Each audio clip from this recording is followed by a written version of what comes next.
جعلی ثابت کر دیا، غلط ثابت کر دیا اور انہوں نے دوبارہ الیکشن کر دیا، تو اب آپ کہتے ہیں کہ میں بائیکاٹ کروں گا، تو پھر وہ کہتے ہیں کیس کس لیے چلائے، کیوں آپ نے کیس چلایا؟ تو اس وجہ سے ان دونوں میں فرق ہے۔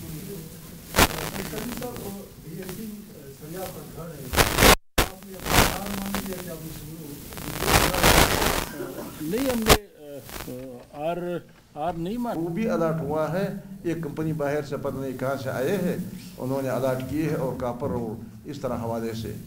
تو میں سمجھتا ہوں کہ ہمارے جن گھروں میں ہم رہتے ہیں وہ ہمارے گھرے بھی الاٹ ہو جاتے ہیں، ہمارے بیٹکے بھی الاٹ ہو جاتے ہیں، پتہ نہیں کہ ہمارے قبریں بھی الاٹ نہ کر لے، کہ ہمارے مقبروں کو بھی الاٹ نہ کر لے۔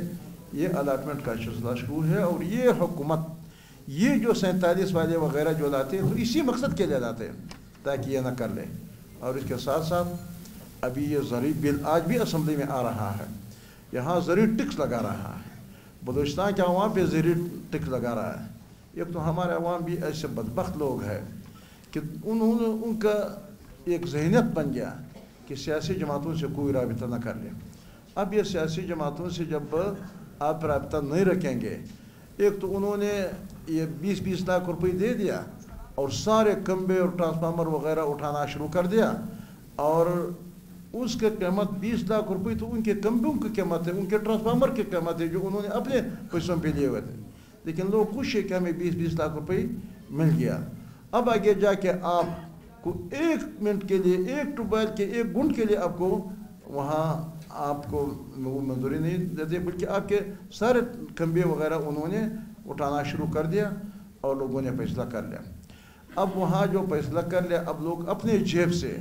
سولر سے وہ کیا زراعت کر سکتے ہیں، لیکن پھر بھی اس پہ بھی ٹیکس لگانا انہوں نے کر دیا کہ ابھی ٹیکس لگائیں گے، ٹیکس لگانا بھی شروع کر دیا۔ تو یہ بھی ہمارے اوپر ٹیکسز لگائیں گے۔ اور کل میں وہاں دکئی گیا تھا، دکئی لوگوں کے اندر ایسے خوف ہراس تھے، اربوں کربوں روپے دکئی حکومت پاکستان کو ٹیکس دے رہا ہے، لیکن اب دکئی کی حالت اس طرح ہے کہ بیار مدگار ان کو کہا گیا تھا کہ بس لیویز اور ڈی سی آپ کے تحفظ کریں گے، جنگ دہشت گردی کا ہے، اور وہ کہتے ہیں کہ دہشت گردی ہے اور تحفظ یہ کرتے ہیں۔ ہمارے سارے بارڈر انہوں نے بند کر دیا، چمن بند ہے، تپتام بند ہے، ماشکیل بند ہے، پنجگور بند ہے، اور جہاں جہاں ہمارے جو بارڈر ہے انہوں نے بند کر دیا۔ اور ہمارے روزگار کے جو ذرائع یا بارڈر سے ہوتے ہیں یا ایگریکلچر سے ہوتے ہیں، انہوں نے سارے کھمبے وغیرہ اٹھانا شروع کر دیا۔ اور اگر ہمارے لوگوں کے زندگی کے جو کوئی بھی ذرائع ہے وہ سب انہوں نے بند کر دیا، اور ساتھ ساتھ انہوں نے ہمارے وطن کو الاٹمنٹ بھی شروع کر دیا۔ لہٰذا یہ پارنگ 45 یا سیاسی جماعتیں والے جب وہ آگے نہیں بڑھنے دیتے، ادھر نہیں چھوڑتے، تو ان کا جنگ ہی جاری ہے، اور یہ آپ لوگوں کا جنگ ہے، یہ عوام کا جنگ ہے، عوام کی جنگ ہم لڑ رہے ہیں۔ لہٰذا ہم اس جنگ میں اور نہ ہم جمہوری راستہ کو چھوڑ دیتے ہیں اور نہ ہم حوصلہ کو ہارتے ہیں۔ اور میں ایک مرتبہ پھر بلوچستان نیشنل پارٹی